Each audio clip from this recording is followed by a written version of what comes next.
ಕೋರ್ಟಲ್ಲಿ ಜಡ್ಜ್‌ಮೆಂಟ್ ತನ್ನ ಪರವಾಗಿ ಬರಲಿ ಅಂತ ಒಬ್ರು ಲೇಡಿ ಜಡ್ಜ್‌ಗೆನೇ ಮಾಟಮಂತ್ರ ಮಾಡಿಸಿರುವಂಥ ಜಡ್ಜ್ ಚೇರಿಗೇನೆ ಮಾಟಮಂತ್ರ ಮಾಡಿಸಿರುವಂಥ ಒಂದು ವಿಶೇಷವಾದಂತಹ, ವಿಚಿತ್ರವಾದಂತಹ ಘಟನೆ ನಡೆದಿರೋದು ಚಿಕ್ಕಬಳ್ಳಾಪುರದಲ್ಲಿ. ನೋಡಿ, ಈ ಕೋರ್ಟು ಕೇಸು ಅಂತ ಅಲೀತಿರೋರ್ಗೆ ಈ ಕಷ್ಟ ಗೊತ್ತಾಗಿರುತ್ತೆ. ಎಷ್ಟು ಕಷ್ಟ ಇರುತ್ತೆ. ಒಂದ್ಸಲಿ ಕೋರ್ಟ್‌ಗೆ ಹೋದ್ರೆ ಎಷ್ಟು ವರ್ಷಗಳಾಗುತ್ತೆ ಅಲ್ಲಿಂದ ಜಡ್ಜ್‌ಮೆಂಟ್ ತಗೊಂಡು ಬರೋದು ಅಂತ. ಅದೊಂದು ಮಾತಿದೆ.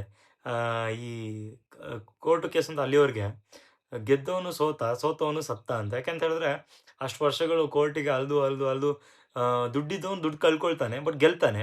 ದುಡ್ಡು ಇಲ್ದೇ ಇರೋನು ಸತ್ತಂಗೆ ಲೆಕ್ಕ. ಯಾಕಂದ್ರೆ ಸಾಲ ಗೀಲ ಮಾಡ್ಕೊಂಡು ಅದನ್ನ ಅವ್ನು ತೀರ್ಸೋದ್ರೊಳಗೆ ಆ ಒಂದು ಜೀವನ ಮುಗ್ದೋಗಿರುತ್ತೆ. ಬನ್ನಿ ವಿಚಾರಕ್ಕೆ ಬರೋಣ. ಏನು ನಡೆದಿದೆ ಅಂತ ಹೇಳಿದ್ರೆ, ಚಿಕ್ಕಬಳ್ಳಾಪುರದಲ್ಲಿ ನಡೆದಿರೋದು. ತನ್ನ ಪರ ತೀರ್ಪು ಬರಲಿ, ನೀಡ್ಲಿ ನ್ಯಾಯಾಧೀಶರು ಅಂತ ಹೇಳ್ಬಿಟ್ಟು ನ್ಯಾಯಾಧೀಶರ ಚೇರ್ ಇದೆ ನೋಡಿ. ಅದಕ್ಕೇನೆ ಮಹಿಳೆ ಮಾಟಮಂತ್ರ ಮಾಡಿದ್ದಾರೆ. ಇವಾಗ ನಮ್ಮ ನಿಮ್ಮ ತಲೆಯಲ್ಲಿ ಮೂಡ್ತಿರೋಂಥ ಪ್ರಶ್ನೆ ಏನಂತ ಹೇಳಿದ್ರೆ, ಈಗ ಒಂದು ಕೋರ್ಟ್ ಅಂತ ಹೇಳಿದ್ಮೇಲೆ ಟಫ್ ಸೆಕ್ಯೂರಿಟಿ ಅಂತೂ ಇದ್ದೇ ಇರುತ್ತೆ. ಅಂದ್ರೆ ಒಬ್ರು ನ್ಯಾಯಾಧೀಶರ ಹತ್ರ, ಜಡ್ಜ್ ಹತ್ರ ಹೋಗೋದು ಅಂತ ಹೇಳಿದ್ರೆ, ಅದು ಅಷ್ಟೇ ಅಂತಿಂತ ಅಸಾಮಾನ್ಯವಾದ ಕೆಲಸ ಅಲ್ಲ. ಅಲ್ಲಿಗೋಗಿ ಈ ಮಹಿಳೆ ಹೆಂಗೆ ಮಾಟಮಂತ್ರ ಮಾಡಿದ್ದಾರೆ ಅಂತ ನಮ್ಮ ಪ್ರಶ್ನೆ. ಸೊ ಏನ್ ನಡೀತು ಅಂತ ಹೇಳಿದ್ರೆ, ತನ್ನ ಪರ ಅನುಕೂಲಕರ ತೀರ್ಪು ಬರಬೇಕು ಅಂತ ಹೇಳ್ಬಿಟ್ಟು, ಅಂದ್ರೆ ತನ್ನ ಪರವಾಗಿ ಬರಬೇಕು ಅಂದ್ರೆ ಏನು, ಜಮೀನ್ ಕೇಸೋ ಅಥವಾ ಬೇರೆ ಏನು ಕೇಸೋ ಗೊತ್ತಿಲ್ಲ. ಇವ್ರ ಗಂಡನ ಬಗ್ಗೆ ಉಲ್ಲೇಖ ಇಲ್ಲ. ಏನು ಕೇಸ್ ಅಂತ ಗೊತ್ತಿಲ್ಲ. ಬಟ್ ಇಷ್ಟು ಮಾತ್ರ ಉಲ್ಲೇಖ ಮಾಡಿದ್ದಾರೆ. ತನ್ನ ಪರ ಅನುಕೂಲಕರವಾದ ತೀರ್ಪು ಬರಬೇಕಂತ ಮಹಿಳೆ ನ್ಯಾಯಾಧೀಶರ ಚೇರ್‌ಗೆ ಮಾಟಮಂತ್ರ ಮಾಡಿದ್ದಾರೆ. ಪ್ರಕರಣ ಸಂಬಂಧ ಚಿಕ್ಕಬಳ್ಳಾಪುರ ನಗರ ಪೊಲೀಸರು ಮಂಜುಳಾ 65 ವರ್ಷದ ಮಹಿಳೆ ಇವರನ್ನ ಬಂಧಿಸಿದ್ದಾರೆ. ಆ, ಅದು ಹೆಂಗ್ ಹೋದ್ರು ಅಂತ ಗೊತ್ತಾಗ್ತಿಲ್ಲ. ಯಾಕಂದ್ರೆ CCTVಯಲ್ಲಿ ಅವರು ಏನೋ ಏನಂತೆ ಮಾಟಮಂತ್ರ ಮಾಡಿರೋದು. ಅಂದ್ರೆ ಬಿಳಿ ಸಾಸಿವೆನ ಚೆಲ್ಲಿದಾರಂತೆ. ನ್ಯಾಯಾಧೀಶರು ಕೂರ್ತಾರಲ್ಲ ಅವರ ಚೇರಲ್ಲಿ ಬಿಳಿ ಸಾಸಿವೆನ ಚೆಲ್ಲಿರುವಂಥದ್ದು CCTVಯಲ್ಲಿ ಸಿಕ್ಕಿದೆ ಫುಟೇಜು. ಬಟ್ ಆ CCTV ಫುಟೇಜು ಹೊರಗಡೆ ಅವರು ಬಿಟ್ಟಿಲ್ಲ. ಅಂದ್ರೆ ಯೂಟ್ಯೂಬಲ್ಲಿ ಎಲ್ಲೂ ನಿಮ್ಗೆ ಅವೈಲೇಬಲ್ ಇಲ್ಲ. ಬಟ್ ಇಷ್ಟು ಇನ್ಫಾರ್ಮೇಷನ್‌ನ ಕೊಟ್ಟಿದ್ದಾರೆ. ಬಟ್ ಅವ್ರು ಹೆಂಗ್ ಒಳಗಡೆ ಹೋದ್ರು? ನೈಟ್ ಹೋದ್ರಾ? ನೈಟ್ ಹೋದ್ರು ಕೂಡ ಅಲ್ಲೇನು ಸೆಕ್ಯೂರಿಟಿ ಇರ್ಲಿಲ್ವಾ? ಇಷ್ಟನ್ನೆಲ್ಲ ದಾಟ್ಕೊಂಡು ಆ ಮಹಿಳೆ ಹೆಂಗ್ ಹೋದ್ರು? ಅಷ್ಟು ಧೈರ್ಯ ಹೆಂಗ್ ಮಾಡಿದ್ರು? 65 ಇಯರ್ ಏಜ್ ಅಂತೆ. ಇವಾಗ ಹುಡುಗರು ಅಂತ ಹೇಳಿದ್ರೆ ಹುಡುಗ ಬುದ್ಧಿ ಬಿಸಿ ರಕ್ತ ಅಂತ ಹೇಳ್ಬೋದಿತ್ತು. ಬಟ್ 65 ವರ್ಷದ ಈ ಮಹಿಳೆ ಹೆಂಗ್ ಹೋದ್ರು ಒಳಗಡೆ ಅನ್ನೋದು ನಮ್ಗೆ ನಿಮ್ಗೆ ಕಾಡುವಂಥ ಪ್ರಶ್ನೆ. ಚಿಕ್ಕಬಳ್ಳಾಪುರ ನಗರದ ವಲಸಣ್ಣ ಬೀದಿ ನಿವಾಸಿಯಾಗಿರುವ ಮಂಜುಳಾ 1ನೇ ಹೆಚ್ಚುವರಿ ಹಿರಿಯ ಸಿವಿಲ್ ನ್ಯಾಯಾಧೀಶರು ಹಾಗೂ JMFC ನ್ಯಾಯಾಲಯದ ನ್ಯಾಯಾಧೀಶರ ಡಯಾಸ್ ಚೇರ್ ಮೇಲೆ ಮಂತ್ರಿಸಿದ ಬಿಳಿ ಸಾಸಿವೆ ಚೆಲ್ಲಿ ಮಾಟಮಂತ್ರ ಮಾಡಿದ್ದಾರೆ. ಈ ಕೃತ್ಯ 2 ದಿನಗಳ ಹಿಂದೆ ನಡೆದಿದ್ದು, ನ್ಯಾಯಾಲಯದ CCTV ಕ್ಯಾಮೆರಾದಲ್ಲಿ ಸೆರೆಯಾಗಿದೆ. ಏನಾಯ್ತು ಅಂತ ಹೇಳಿದ್ರೆ, ನಡೆದ ಈ ಥರ ವಿಚಾರಗಳು ನಡೆದಿತ್ತಲ್ವಾ, ಆವಾಗ ಘಟನೆ ಸಂಬಂಧ ನ್ಯಾಯಾಲಯದ ಮುಖ್ಯ ಆಡಳಿತಾಧಿಕಾರಿ ನೇತ್ರಾ ಅವರು ದೂರನ್ನ ಕೊಡ್ತಾರೆ. ಏನಂತ ಹೇಳಿದ್ರೆ, ಈ ರೀತಿ ನ್ಯಾಯಾಧೀಶರ ಚೇರ್‌ಗೇನೆ ಯಾರೋ ಮಾಟಮಂತ್ರ ಮಾಡಿಬಿಟ್ಟಿದ್ದಾರೆ ಅಂತ ದೂರು ಕೊಡ್ತಾರೆ. ಇವಾಗ ಸದ್ಯಕ್ಕೆ ಪೊಲೀಸವರು ಬಂದ್ಬಿಟ್ಟು CCTV ಎಲ್ಲ ಚೆಕ್ ಮಾಡಿದಾಗ ನೋಡಿದ್ರೆ ಯಾರೋ ಒಬ್ರು ಏನೋ ಚೇರ್ ಮೇಲೇನೋ ಚೆಲ್ತಿರೋ ರೀತಿ CCTV ಫುಟೇಜ್ ಸಿಕ್ಕಿದೆ.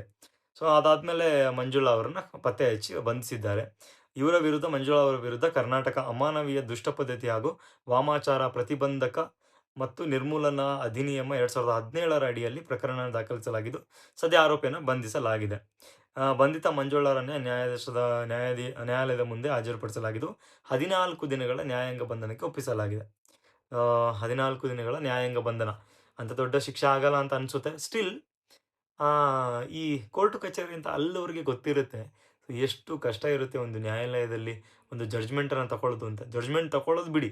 ಅವರ ಪರ ಜಡ್ಜ್‌ಮೆಂಟ್ ತಗೊಳ್ಳೋದಕ್ಕೆ ಲಾಯರ್‌ಗೆ ಅವರು ಎಷ್ಟು ಸ್ಪೆಂಡ್ ಮಾಡಬೇಕು. ತುಂಬ ಕಷ್ಟ ಇದೆ. ಆ ಮಹಿಳೆ ಮಾಡಿರೋದು ತಪ್ಪು ಕರೆಕ್ಟು. ಬಟ್ ಆ ಮಹಿಳೆಯ ಜಾಗದಲ್ಲಿ ನಾವು ನಿಂತು ನೋಡಿದಾಗ, ಆ ಮಹಿಳೆ ಎಷ್ಟು ಬೇಸತ್ತೋಗಿರ್ಬೋದು.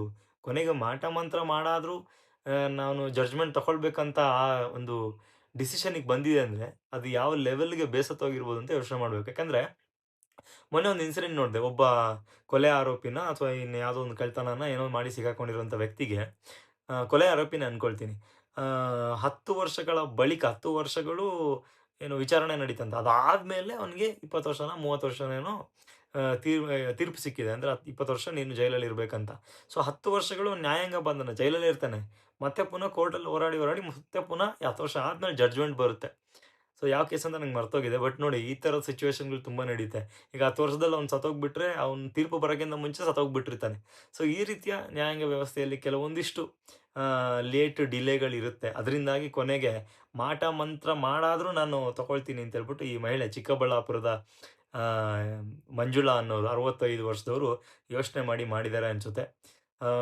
ತಪ್ಪು ತಪ್ಪೇ. ಬಟ್ ಅವರ ಒಂದು ಪರ್ಸ್ಪೆಕ್ಟಿವಲ್ಲಿ ನಾವು ನಿಂತು ನೋಡ್ಬೇಕಾದ್ರೆ ಅವರೆಷ್ಟು ಬೇಸತ್ತೋಗಿದ್ದಾರೆ ಅಂತ ಅನ್ಸುತ್ತೆ.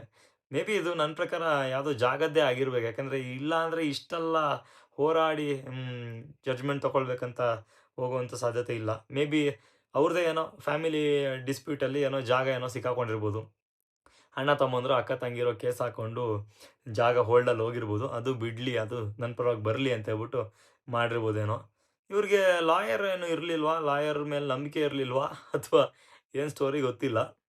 ಬಟ್ ಚಿಕ್ಕಬಳ್ಳಾಪುರದಲ್ಲಿ ನಡೆದಿರೋದು.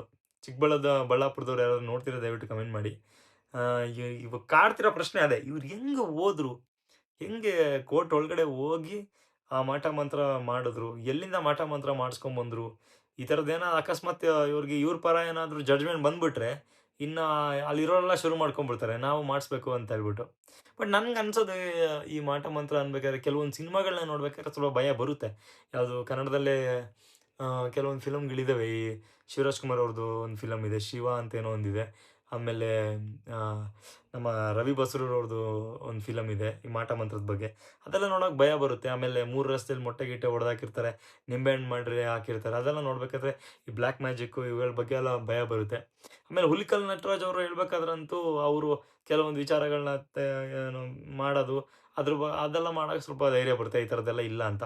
ಬಟ್ ಇದನ್ನೆಲ್ಲ ನಂಬೋರು ಕೂಡ ಇದ್ದಾರೆ. ನಂಬದವರು ಕೂಡ ಇದ್ದಾರೆ. ಅವರವರ ಭಕ್ತಿಗೆ, ಅವರವರ ಭಾವಕ್ಕೆ.